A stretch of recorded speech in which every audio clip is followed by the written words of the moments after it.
our brains are the organ that is responsible for thought, right or wrong.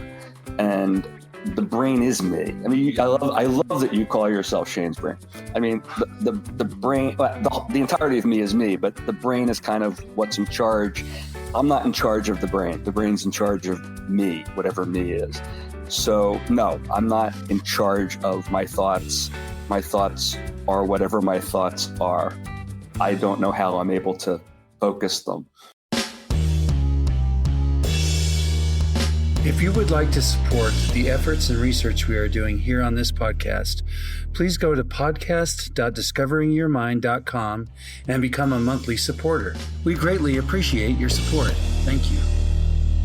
Aphantasia is a condition characterized by an inability to visualize mental images in one's mind. If you have just discovered that you or someone you love has aphantasia, or if you're just fascinated by the subject in general and love learning more about it, you are in the right place. The Discovering Your Mind podcast delves into all aspects of the mind's eye, including aphantasia, hyperphantasia, and everything in between. Welcome to the Discovering Your Mind podcast, brought to you by shanesbraindomain.com. I'm your host, Shane Williams, also known as Shane's Brain. And today we're talking with the one and only Bruce Silverstein. Welcome to the show, Bruce. Thank you, Shane. Good to be here. How you doing today? Oh, I am fantastic. How about you? Fantastic's a good word. Yeah, I'll buy that. All right. So, Bruce, why don't you just start out by telling us what you do for a living or did for a living? So, yeah, I'm mainly retired. I was a corporate lawyer for close to 40 years. I still do it from time to time when a client calls me with something that they need help on. And I am also currently a member of the City Council of the City of Malibu. In fact, I'm currently serving as the mayor pro tem, and I will be the mayor for the second time beginning a couple months from now. Wow. We circulate the position. It's not an elected position. We're elected to city council. We take turns being the so-called mayor for public relations purposes. Okay, very interesting. So you enjoy that? Yes, I do, very much. I'll tell you, I used to enjoy it a lot more, except for the fact that back in December of last year, my house burned in one of our many wildfires that we have in Malibu and throughout Southern California. So, and then a month later, we had the Palisades fire, which everyone in the country is aware of. So I'm trying to deal with my own house as well as trying to help 700 families in the city recover from their losses. And it's a difficult balance. It was a lot more fun being a city council member when I wasn't dealing with my own issues. Right. But we are where we are. Yeah. All right. What about hobbies and interests? What else do you like to do? Well, I used to really enjoy collecting stuff, stamps, baseball, sports memorabilia, cards, trading cards, coins. Unfortunately, all of that stuff is now gone.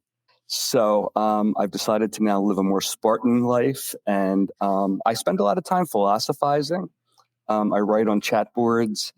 I play video games on the computer. When I'm up to it, I go out for a hike. I like to watch the dolphins playing and the pelicans patrolling the beach. And I spend a lot of time, unfortunately not a hobby, but I spend a lot of time dealing with city council matters, preparing for hearings and looking stuff up. But, just whatever sparks my interest at a given moment. All right. Sounds like a beautiful place to live. It's paradise. Those things that you collected, you lost those in the fire, correct? Yeah. Yeah. I mean, they're physically still in existence, but they're toxic. So was that devastating to you at the time? It really wasn't. My community had gone through a similar situation about 6 or 7 years earlier, which actually is what got me interested in local government. And intellectually, I knew what I was going to be going through and knew what I was going through. Right. I hadn't gone through it emotionally, but knowing what was going on and what was ahead of me made it a lot easier emotionally to deal with it than I think it would have been otherwise.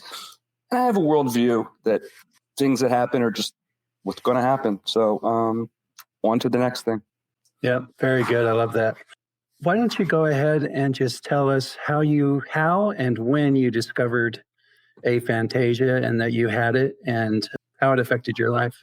I don't specifically recall exactly when I first learned about it, but I believe it was about 7 years ago. I used to keep a journal, and I know that the first entry in my journal that discussed the concept was in October of 2018. So it seems to me that the absence of anything in my personal writings prior to that suggests that that's when I first learned about it, thereabouts. And I think that's about when it started becoming into public view more than previously. There was something published, I think, at or about that time that talked about the history of it and what it was. And I probably read that and learned that I was in a minority in a way that I never had appreciated before. Yeah, Adam Zeman gave it the name Aphantasia in 2015. Okay. And published an article around then, and then from there it's just continued to catch steam, and more people are finding out about it. So it took me 3 years, I guess, to learn about it. I know you've known forever, so yeah. 1997 is when I discovered it. How did you discover it? I'm not sure you've talked about that before. I tell a little bit about it in the very first episode. I don't know if you've listened to that, but I did, but it was a while ago. So I was in college. And I was just in this class, kind of a general ed type class, but the instructor started walking us through some visualization and memorization type exercises. And it was during that class that I realized something is off. Like I felt like the people in the room were having a different experience than me. And for the first time, I thought, I wonder if they can actually see it. And so after class, I asked the kid sitting next to me if he could actually see the things we were doing. And he said, oh yeah, very vividly. And I said, like actually looking at it? He said, oh yeah, I could see it all in great detail. That just blew my mind. And so that's how I discovered it. And I've kind of been fascinated with it ever since. And back then I tried to find information about it and couldn't find anything. I was like, have I stumbled onto something here that nobody knows about? So that's funny. You know, that was very astute of you to do that at that time. I have always known that I could not see things like that. And whenever anybody has done these visualization things, in meditation or just, picture this, I've always just thought that was a term, just a term to describe a figure of speech. Figure of speech. There you go. Just to describe the act of thinking. I never could do that and didn't have a clue that others were actually doing it. Yeah. And I was the same way. I mean, this wasn't the first time I had been in a setting like that. Mm-hmm. It was just the first time that it dawned on me that maybe something was different. Yeah. That never dawned on me. Just it was what it was. Right. Right. How do people react when you tell them about aphantasia? Well, I don't tell a lot of people. It occasionally it'll come up in a conversation with somebody that I actually care about. When I talk to my family about it, and particularly my older son, they don't believe me. They think that I'm just describing the same thing they do, but not really appreciating it because I'm somewhat intellectual and I like to get into the weeds. And they say you're just overthinking it, and you're really doing the same thing I'm doing, but you're just unable to appreciate it. And it's like no, and I say, look, watch this, listen to this podcast. This guy understands. Right, right. With as many people as I've talked to and the depth I've gone into it, there is no doubt in my mind we are experiencing different things. And other than that, like most people are like, oh, I didn't, that's a shame, but it's not. Right. Yeah. Initially, there's a lot of misconceptions because they don't understand how we could function. Yeah. And I'm pretty high functioning without doing the same thing they do. Yeah. Yeah. I mean, it's like after your podcast has been very opening to me because it makes me think of questions and ways to ask people about things that I never thought of before. But one that came up just recently, I was thinking, I used to when I was in elementary school and I had a vocabulary list, a spelling test / vocabulary test. You get 100 words a week, and I would sit in my bedroom and just say them out loud over and over through the whole 100 till I memorized them. And I said to my son, I said, when you had that kind of thing, did you actually just look at a picture of it in your head and then go to number 6? He says, yeah, don't you? And it's like, no, but I was able to do it. I got the same result, maybe even a better result than many people, but not because I could see it, just because I remembered it, whatever that means. Right. Okay. The next thing I'd like you to do is think about a chicken in your mind. Okay, I can think about a chicken. I absolutely can think about a chicken. Thank you. And thank you for using that word. Try to describe, if you can, what is happening in your mind. So, it's funny. I thought about that because I can't describe what's happening in my mind. I'm not a neuroscience scientist, right? So I'm not even sure how to begin to answer that question of what's happening in my mind. I can tell you what I'm thinking about, but I have no idea where it comes from. Okay. What about some of these other words? If I ask you to imagine a chicken. Yeah, imagine is an interesting one. And I only began thinking about that relatively recently. Literally, the word does mean conjure an image. I never thought of it that way before. I always thought it just means think about something that doesn't really exist. But if you think of the word imagine as really just being synonymous with visualize, I no longer use that word the more I've thought about it. I do not imagine things because I don't create an image. I can think of something, even something that doesn't exist in a fantastical way, but I do not have an image of it. I can conceive of what it would look like and describe what it would look like, but I am not seeing it in the same sense that if it were sitting in front of me or if there were a picture of it in front of me, I would actually see what it looks like. That feeling doesn't exist. Right. I've had kind of a similar journey because imagine always, to me, meant something different. It wasn't a visual thing. To me, it just meant coming up with things that never existed before. I'm a very creative person. So that's what my imagination was. And then I remember one of the first videos I watched of somebody talking about aphantasia. It was somebody who could visualize, who was talking about it. And she's like, I can't believe some people don't have an imagination. And that kind of jarred me. I'm like, wait, what? I mean, I feel like I have an imagination. But the more I've thought about that, I've come to the same conclusion you do in that way, in that meaning of imagination. I don't have one. Yeah. Because it's not visual. I used to think I had a very vivid imagination or a very broad imagination. Now I recognize I have no imagination whatsoever. But I can still think of the fantastical, just like anyone who can imagine it can. Yeah, same. So would you say that when those different words are used, you just interpret them differently, but what's happening in your mind is pretty much the same thing? I don't know if what's happening in my mind is the same thing. And I don't think I think I've misinterpreted them based on my experience of not really understanding that there was a reality associated with the word that other people were experiencing.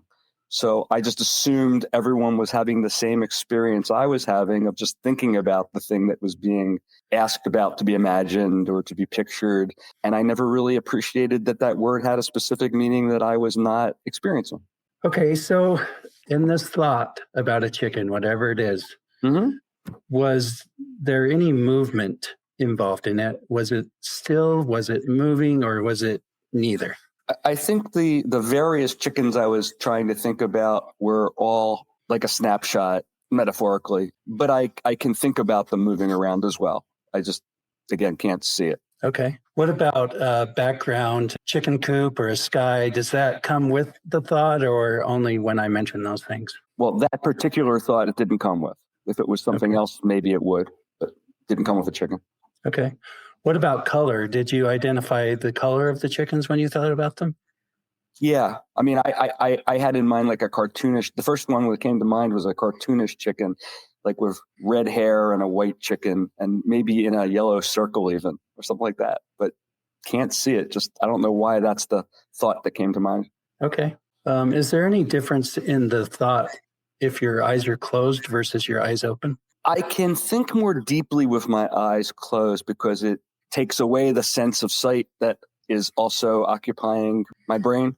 But I think I probably could get to the same place if I concentrated with my eyes open. Is there any dimension associated with the thought, like 3D or 2D? 2D. Okay. How can you tell? Well, because I'm not thinking of 3D. Okay. It's a good question. Yeah, because I have a hard time answering that question myself because to me, neither one really exists. To me, it's nothing. It's not, there's no dimension. Well, I'm looking at you as we speak, and I'm looking at the separate box of me, and they're 2D to me. I mean, and that's what I would think about if I was thinking of what we're doing here. I guess I'm thinking of a picture. I'm not thinking of a reality. So what I'm thinking of is 2D. Does that make sense?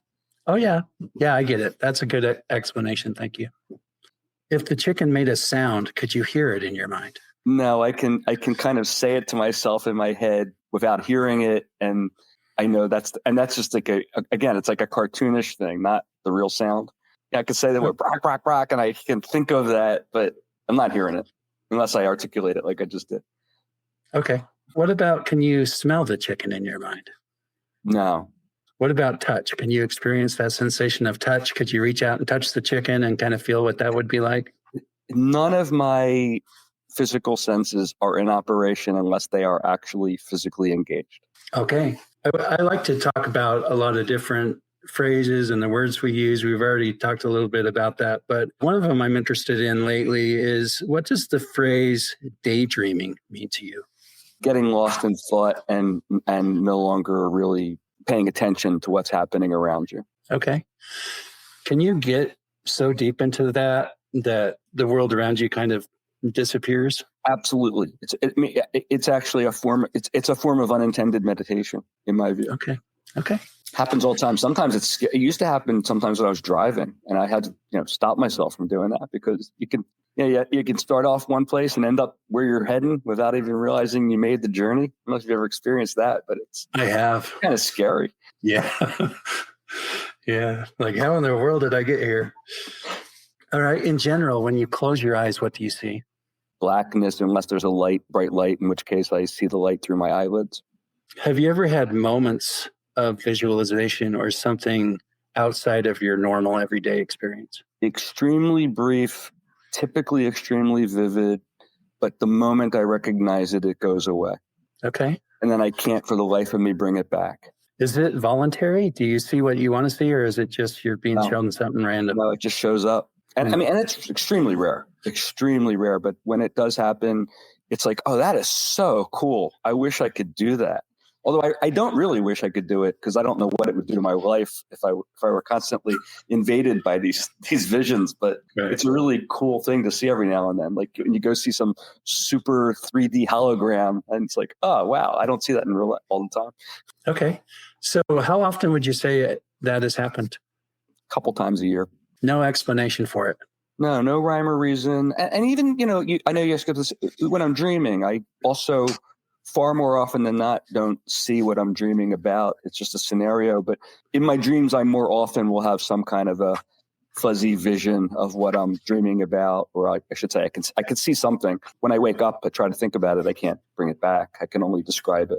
That is so interesting. I kind of identify that with that, because a lot of times I can't tell what my dreams are. Sometimes I know they're visual a little bit, but other times I can't really identify it. What about any of the other senses in your dreams? Can you identify if you can smell or taste it or anything like that in your dreams? No, I've never consciously recalled having been able to do any of those things. Okay. So just for the sake of our listeners, if you could try and describe a little bit more how a dream could exist without it being visual. Like, is there any more detail or insight you could shed on what that is like? Yeah, I'm not really sure, but I could tell a story, right? I could tell you a story from my childhood of something I did, and I'm not seeing it or hearing it or tasting it or smelling it or feeling it. It's just like if I'm reading words on a page, I'm not seeing the words. I could tell you though, just like I could read you a story from a book, I could tell you a story of something that happened. And my dream is a story unfolding in that way. I'm just going through an analysis, so to speak, in my sleep as opposed to in my waking moments. Okay. So it is kind of similar to the way you think when you're awake. Yeah, except I have, to the extent there's such a thing as having control over my thoughts, I have less control over them when I'm sleeping than I do when I'm awake. It's a sleeping daydream. Right. Yeah, I love that. Very cool. All right. So I know that you said that you can't hear, like you couldn't hear the chicken in your head, but I want to talk a little bit more about what I'm calling the mind's ear. The visual is the mind's eye. What about the mind's ear? A lot of people actually hear in their minds as well. I want to talk about the inner monologue. Do you feel like you have an inner monologue? I was listening to one of your podcasts yesterday, a woman, I forget her name, where you talked about this. the first time I'd heard you talk about it, and she described it exactly the way I describe it. I mean, I have thoughts about what I will say and what someone else might say back to me. Like, I'm a lawyer, so in preparing for an argument with a court, I can go through the conversation. But I don't hear it in any way unless I could do it out loud, although I never do that. I could do it out loud, but I'm just thinking of, here's what I would say, here's what they would say, or I'll think of an idea and expand upon it, but there's no audibility to it whatsoever. So I don't have a conversation where I can hear people talking. To me, that's like schizophrenia. I think of things. I can't think of a better word than think. Just think of things. Or conceive of, cognize. Okay. So when you're having these conversations in your head, can you identify voices? Does it sound like your voice, their voice, anything like that? Everything's my voice in the sense that it's your thoughts. Yeah, but there's not even my voice in it. Right. But there's certainly no one else's voice. That's for certain. My son, who I think you're going to talk to, claims to have vivid everything. And, to me, that's fantastical. But he seriously says it and means it. So I believe him. Yeah, same. I have a lot of people in my life and who I've interviewed that, it boggles my mind the things they say. But they're just as boggled by my experience by aphantasia that I cannot begin to even understand what that would be like. So, yeah. I mean, I wish I had that facility that I could just turn on for enjoyment and then turn back off so it doesn't get in the way. Okay. We've talked about the word think and thought. One of the times I told somebody about aphantasia, her first question to me was, how do you think? Mm-hmm. Because she can't conceive of what a thought is without a visual attached to it. So I just like to ask people this question because I don't know how to answer it myself. What is a thought to you? Define a thought. What is it? Oh, again, I think that's like kind of neuroscience. But the way I try to explain it when people ask me is I say, look, I know a stop sign is an octagon. I know it's got a white border and it's got red and it's got the word stop inside of it. And I could draw it for you. I don't see it. I can't touch it. I can't feel it. I can't knock on it and make it whatever sound it'll make. Although I do know what that sound would be like, kind of. But, right.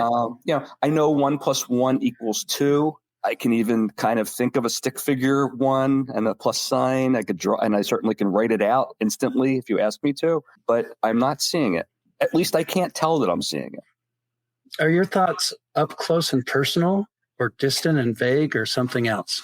I wouldn't ever use those words to describe thoughts. Certainly not up close and personal. Vague might be if I'm trying to work through a problem and not yet there, but those words don't really correlate to thoughts to me. What words do? Can you think of any? Maybe clarity, definite, certain versus unclear, but not unclear in the visual sense. Unclear as in I'm not really sure. Right. Okay. I love that. Thank you. Do your thoughts happen one at a time or many at once? Far more often than not, one at a time. If I'm thinking of multiple things, I'm very good at compartmentalizing and, doing away with the thoughts that are interfering with the one I'm trying my best to concentrate on. Okay. Do you feel like you have control over your thoughts? I believe our brains are the organ that is responsible for thought, right or wrong. And the brain is me. I mean, I love that you call yourself Shane's brain. I mean, the brain, the entirety of me is me, but the brain is kind of what's in charge. I'm not in charge of the brain. The brain's in charge of me, whatever me is. So no, I'm not in charge of my thoughts. My thoughts are whatever my thoughts are. I don't know how I'm able to focus them. That's just something that goes, again, I'd have to be a neuroscientist to come close to being able to understand that. Right. But I love the way you articulate that because it is much different than what I hear from a lot of people. So I'm really enjoying your just kind of your intellect and the way you think about things. It's very interesting. I appreciate that, Shane, because I sometimes feel I'm very out there. And people would think a lot of people think I'm crazy when I talk this way. At least I think they think that. And I love your conversations with your son on this program because you two do intellectualize this stuff in a way that I really appreciate. Share the gift of laughter with your children and grandchildren with books full of funny poetry and silly stories by Shane D. Williams, available on shanesbraindomain.com. What does the phrase lost in thought mean to you? I think it's what I described earlier with daydreaming. Daydreaming. Okay. Yeah. Well, or no, I can actually go there consciously, though. And I do it all the time. I mean, I sit at my computer for large parts of the day, and I'll like write about things. Like I said, philosophizing. A lot of it's philosophy, or a legal brief. And I'll just get so wrapped up in that. My wife could be sitting 5 feet away from me and talking to me, and I have to realize she's actually saying something before I can concentrate on what she's saying. The TV is on. I don't have a clue what's going on TV. I am zoned in. To me, that's, I think, what you're describing. Okay. I think that's a form of meditation, even though it's not trying to blank out. It's just being so focused on one thing to the exclusion of the rest of the world. Okay. I want to go back to when you talked about every once in a while you'll have a visual that will come to you. An intrusive vision. Yeah. Do you think that tends to happen more when you're in kind of that state, that lost in thought state, that meditative state? Or is it just totally random? I'd say, yeah, it's probably when I'm in that state, but not in a concentrative state, in a kind of blank state, if that makes any sense. So I know you ask people from time to time, can you think of nothing? I don't think I can think of nothing. I cannot think of anything. To me, there's a difference. I mean, I don't think it's possible for anyone to think of nothing, because the very act of thinking means they're thinking of something. I do try to meditate, and the way I'll start is I'll just count my breath and try to make it as deep and long as possible. And eventually I get to a point where I'm no longer counting. I've forgotten about what I was doing, and I've gotten to a point where I'm just literally present and not thinking about anything.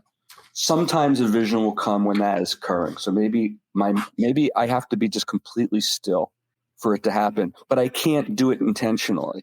If I try to get to that point, at that point I'm thinking of something. Right. And that's kind of how I've tried to explain it too. Like, it's kind of a natural state. It's not like I'm trying to do it.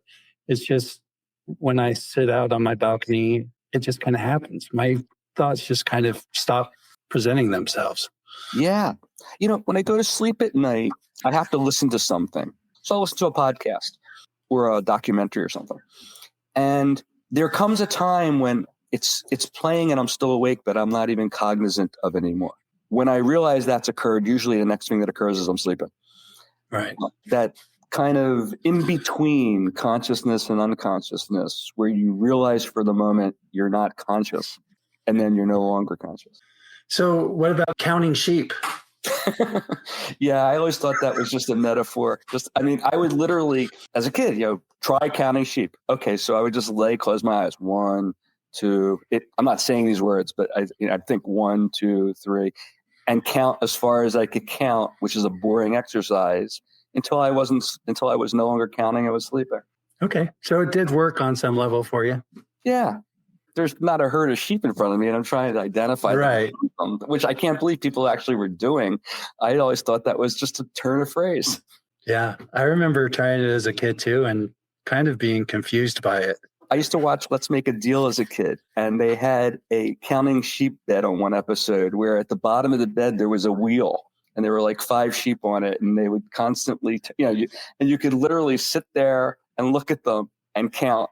And it's a joke until you fell asleep. And I thought, oh, okay, that's cool. I like that. Right. Because I remember like in cartoons and stuff, it would be, visual. There's a thought bubble above their head and there's actual sheep jumping over the thing. And, since I didn't know any better, I just figured, they're just making that up because they can put that on a screen, but that's not really how it is. Exactly. And that's how the very first conversation I remember having with my family about this came up, as we were watching a movie. And television movies, they do this all the time, where somebody will think about something in their history and now you're watching it. And I always thought that was just artistic license that they're using to show the audience what they're thinking about. And my son said, no, of course that's what's going on. He can even just like look at the wall with his eyes open and watch a movie, and it's like, wow, there's no way. That's just artistic license. Yeah, crazy stuff. All right, let's talk a little bit about reading. First of all, do you like reading like novels and stuff like that? No, I don't. I like reading technical, nonfiction. But when I have read fiction in my life, I find it boring because it takes a long time to get through something I could just watch a movie or a television show. I'm bored silly with the descriptions, and I just like the dialogue. I'm bored by it. I feel like it's like, oh, that's just literary nice stuff that writers have to do, but I wish they would just give the person a name and tell me what they're doing, advance the storyline. Right. Yeah, I agree. I've always struggled with fiction as well. What about audiobooks? Do you like those at all? Yeah, I do. But again, when they're doing the descriptive nonsense, I could do without that. I just want to hear the story. I want to know what happens to the person. Okay. Let's talk about memory. If you want to recall a memory, how does it manifest in your mind? Just think about it. I don't know how to explain that. I know that it's not as easy as it used to be. Can you tell if your memories are in third person or first person? Without thinking deeply about it, I would say they're first person. Does it feel like you're reliving the memory? No. Okay. Are there emotions attached to your memories? If there was an emotion at the time, I may be able to remember the emotion, but I don't have an emotional reaction to the memory. Okay. Do you feel like your memories are accurate? No. In law, they say eyewitness testimony is extremely unreliable. And I've come to see that more and more lately as I think about it. Where two people will be physically experiencing the exact same phenomena at a given moment, and 5 minutes later, they both have a completely different recollection. Not completely different, but they both will from time to time have a diametrically different recollection of what occurred. It's conceivable that they both had a different experience in the first place, but I think it's more that memory just fades and different things come. Okay. Do you think, this is cool that I'm talking to a lawyer because I've always kind of wondered about this.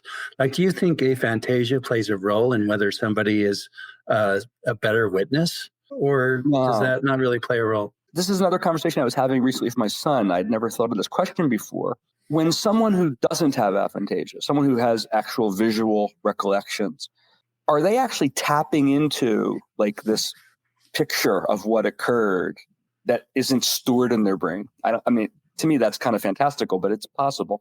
Are they tapping into a reality that they quote remember, so that therefore it's got to be accurate, or is their memory of all these details just reforming a picture, or even are they just remembering the picture? So it seems to me that their visual recollection can't be any more accurate than their vocal recollection would be if they had aphantasia. So I think the ability to remember and see things is no different. Remember is no different whether you can see it or not see it. I believe that. I don't know what a neuroscience scientist would tell you, but I think that's the case. I think you can as easily be tricked by what you're looking at in your mind as by the details you're recalling in a thinking way. So someone who has aphantasia could possibly have a better recall factually of what they saw or heard than a person who has hyperphantasia, and a person that has hyperphantasia could have a better recollection. It's just got to do with whether someone's brain functions that way or doesn't. There's not a connection between phantasia or hyperphantasia and memory. Yeah, I agree. From what I've had with discussions with people, is it kind of seems to be all over the map.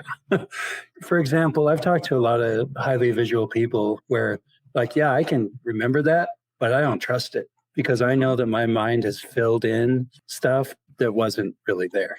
I've had other people where they're much more confident, where they're like, no, I know the house is green because I'm looking at it right now and it's green, right? So they rely on that mental image to say, no, I'm right, where other people know that it's kind of sketchy. I think aphantasia is the same way. You'll find people that are very confident in their memories and others that are not at all. And so, I've seen this question come up. If I was a witness in a court case, I've heard people with aphantasia say, I don't think I would be very reliable because if I didn't pay attention to those details while it was happening, they're they're gone forever. So was he wearing glasses? I don't know. I didn't. Well, and that's the point I was trying to make before. But I think a person who has this ability to visualize or imagery in their head, if they weren't paying attention, I don't see how their picture would be clear of the thing that they weren't paying attention to, unless there's some kind of really strange phenomena going on. Right. Yeah, that's something I need to delve in a little bit more, because I don't quite have a good grasp on that. But it's very interesting. The person who's certain that the house was green because they can close their eyes or even leave their eyes open and see that green house, they could be misremembering. It could have been a yellow house, but their memory, which they can visualize, is a green house. Right. Okay. What about memorization? You talked a little bit about that earlier when you're talking about vocabulary words. What is your process of memorizing something? When I'm intentionally seeking to memorize something, the way I've always done it throughout, as best I can recall throughout my life, is I write it down. And it's kind of like I'm analogizing or I don't know what the word is, but I'm thinking of the fact that this is kind of like programming it into my brain. As I write it, it becomes more specific to me. And sometimes I'll write it a couple times. In fact, when I was in law school, we had to write these ridiculously long, detailed outlines that you'd have to memorize for purposes of exams. I would just write that outline out over and over and over. At first, using a book. At second, using my outline. At third, from as best I can remember it, and then compare it to the prior one and see what I need to fill in still. And then keep doing it until I got it down pat. So again, to me, it's like programming the brain, burning the image, not the image, but burning the thought into my brain. Through repetition mainly, right? Yeah. The act, for some reason, of writing it would program it in better than just thinking about it. Okay. How would you describe how your mind stores information? No clue. I don't know how people who give these answers come up with the answers. Same. Okay. I'm right there with you. But that's why I ask them, because I never know what somebody's going to say. Do you associate your mind with an area or a space? Well, I don't like using the word mind. By the way, I like brain better. I think mind to me brings up the Cartesian duality of this mind that's kind of out in the atmosphere and the person. But so my brain. Ask that question again. Go back to the what was it? Use the word brain, but ask the question again. Do you associate your brain with an area or a space? So the brain's here in my skull, and I think it's got all kinds of compartments and stuff in it, as best I understand neuroscience. Just like a hard drive has different places that the computer goes and draws upon to pull out the data. I think that's just a paradigm. I don't think we really know, and I have no clue. Okay. So other than that concept, does it feel like that to you? Like it's like I'm going to this part of my brain for this thing, or okay. No. And like I said before, I'm not really going to it at all. It's really just doing it on its own. Okay. What about the phrase search your mind? Does that mean anything to you? Can you do that? It means think deeply. Try to come up with something that's hard, that's not yet clear. And I'm just trying to, watching a movie and saying, oh, I've seen that person in something else. What was it? Let me think. Was it this? No, it wasn't that. Was it that? No, it wasn't that. My wife has this thing that I use now. It's great. Just go through the alphabet and try to think of words that associate with each letter. And eventually, if you keep going back through the alphabet over and over again, you click on the word that triggers the thought. That's searching my mind. Okay, interesting. Speaking of the alphabet, can you recite it backwards if you want? I believe I could, but I couldn't do it like I do it forward. I'd have to go forward, think of the letters going backwards. Every time I get stuck at what's the next one, go forward again until I remember what one I was stuck at, and then keep going back. Not like counting backward. I think that's just because we don't do it regularly, though. I think if we recited the alphabet backwards on a regular basis, we'd have no problem reciting the alphabet backwards. Yeah, you're probably right. It's a long series. But do you think that the way people's minds work can influence that? Because I've literally asked somebody that question. They pulled up the alphabet in their mind and then read it backwards. Yeah, I don't think they did that. I think they just say they did that. I think they just have a better memory of the sequence than someone who's unable to do that, and they're visualizing it at the same time. But I don't think I know you say everyone's unique, and I agree with that. I mean, I think everything in the universe is unique, but I think our brains have some general similarities, and I don't think the fact that some people can recite it backwards and other people can't as quickly or at all is because their brains act differently. I think it's just got to do with what they are accustomed to thinking about. Right. So I agree that we're all capable of getting to the same conclusion eventually. Yeah, boring a brain. But the way we get there, I believe, is way different. Like if somebody tells me they pulled up the alphabet and looked at it, I believe them, because what the hell do I know? Like how I've never been in their head. I don't know what they're doing. And maybe they're not describing it, exactly right, or I'm not understanding it. There's definitely that gap. But, you said earlier that your son told you in a test or whatever, he's pulling it up. So do you believe that? Like, I do. Like it's at some level, I believe, even if I don't understand it, I believe that whatever somebody's telling me is their experience. I spoke too fast. I agree with you. I'm sure there's people who can bring up a picture of the alphabet on the top of the blackboard and look at it going backwards and tell you what they're looking at and recite it. I suspect that's true. But that's actually not what I was thinking of. I'm just thinking it's because they probably are able to, they probably have thought about that many times. I don't know. I agree with what you just said. I really do. Right. And on some level, I agree what you said as well. Like, this is a very complex thing to talk about because there's no way to go in somebody else's brain, right? And not only that, the words and the language are so inadequate to describing it. And on top of that, we never talk about this. And so we don't know how to talk about it or to try and describe it. This is the first time a lot of times people have ever even tried to explain it. So all of those things are playing a role in, do we even really know what the hell we're talking about here? I don't know, but we're trying, right? That's all we can do. Yeah. Okay. Do you feel like having aphantasia affected how you performed in school? No. Okay.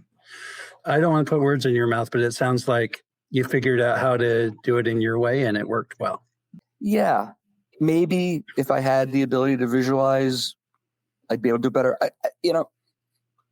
I tend to think that I developed my abilities to do things with the lack of ability to have those senses present in my mind in a way that someone who has them wouldn't develop. But we each develop in our own way. But so long as we've got a goal in mind that we're working to get to, I think we can get there in multiple different ways. I know how to get there the way I know how to get there. Right. Okay. What about your career or your hobbies? Do you feel like having aphantasia, either now that you know about or in retrospect, do you feel like that played a role at all in any of that? Obviously played a role in everything. If that's what I am and that's what I did, then what I am played a role in what I did. But I can't explain how. Okay. Very good. I love that. All right. If you can, try and identify a few upsides and a few downsides to having aphantasia. But once again, I'm not sure there really are upsides or downsides. I mean, it's the base you start from, and I think you can get to the same places either way. You just get there differently. One way to look at it, though, I think would be if tomorrow I stopped being aphantasic, whatever the word would be, and had the visions, and versus someone who has the visions tomorrow stopped having them. I think we'd both have to rewire our way of thinking to get back to where we were the day before. Because like I said, I tend to believe that it would be intrusive at that point because I'm not used to those things occurring. They'd be fascinating and interesting to me. I'd probably get lost with the visualizations and stop thinking about the things that need to be thought about. The person that's used to coming up with things that way would no longer be able to, and they'd have to find a way to start recreating things in a cognitive way that isn't visual or audible. So it's just a completely different. The story about in the land of the blind, the one-eyed man is king. Or I'm sorry, that's not the story. The story where the guy goes in the valley where everybody's blind, but it's dark, and the blind people are 10 times better at everything than the person that has sight but can't see a damn thing because it's all dark. So he's stumbling around, tripping on things and stubbing his toe. The other people know exactly where everything is because they're accustomed to doing it by sound and also from memory. So I don't think that there's a difference in ability to get to do the important things. It's just done differently. Okay. So what I'm hearing you saying is humans are very adaptable, and whatever's going on, they'll figure it out. Right? Yeah. I mean, there are certain limitations that are probably unovercomable, but this is not one of those examples. Okay. But would you also agree that the specific way that we're wired, and aphantasia or hyperphantasia is only one of those things. There's a lot of different things at play there, but it shapes who we are and what we're good at, right? Like a lot of times when people find out about aphantasia or hyperphantasia, they'll say, oh, now I get why I'm good at this thing, or I don't like this thing, or I've had this experience, right? Like, so I think both are true. We're very adaptable, and we're also who we are for a good reason. I agree. Makes sense. All right. I think you mentioned this earlier, but it sounds like if you were given the opportunity to, get rid of your aphantasia, if I could wave a magic wand right now and have you visualize, would you do that? No, I wouldn't voluntarily. Let's say there was a medical procedure that were invented that could create. Maybe there's a block. Let's say hypothetically there's a blockage that people with aphantasia have that could be removed. I think at this point in my life, I wouldn't want to undergo that procedure, assuming it's completely safe, even because it would change my way of living in a way that it could be better. It could be worse, but I like where I am, so why take a chance? Right. I agree. Makes a lot of sense. Okay, that is pretty much it. Is there anything you would like to say or ask me before we sign off? No, I mean, certainly not ask. I've listened to a lot of your podcasts. I really like that you're doing this, and I applaud you for it. I as I said before, I really enjoy listening to both you and your son, separately and together. He's a sharp guy. He understands what he's talking about. I did not appreciate when I first started listening to what he was saying. He's in college. I mean, it sounds like he's a professional psychologist. I hope he pursues this as an expertise, because I think given the grounding that you've provided and that he's currently interested in, he could make groundbreaking findings going forward in this area. I appreciate that. I'll tell him that. And then I also wanted to just thank you for your perspective, because I like that you challenged me on some things. Oh, I don't like that word. I don't like the way, because I love that. If you listen to the podcast all the way through, you see that it has evolved. The reason it has evolved is because I get feedback from you and from others about stuff that I would never have thought about. And so I love the insights that you've given today. I just want to say thank you for that. And I will incorporate some of these new things that I've learned into how I talk to people and what I say. And we'll just keep learning and keep trying to figure this thing out. That's great. I mean, and again, and I admire the way you relate to people. I mean, I think you're clearly listening. You're clearly thinking about what people have to say, even if it's different than what you had thought going in. You're complimentary, and I think it's genuine. And it's a very enjoyable experience to speak with you. So I really appreciate your having me involved in this. If you like what you hear, please subscribe, follow, and engage with us, and share it with your friends and family as we continue to explore this fascinating subject. For additional information about this episode or Shane's Brain, check out the show notes. Thanks for listening to the Discovering Your Mind podcast. You are beautifully unique.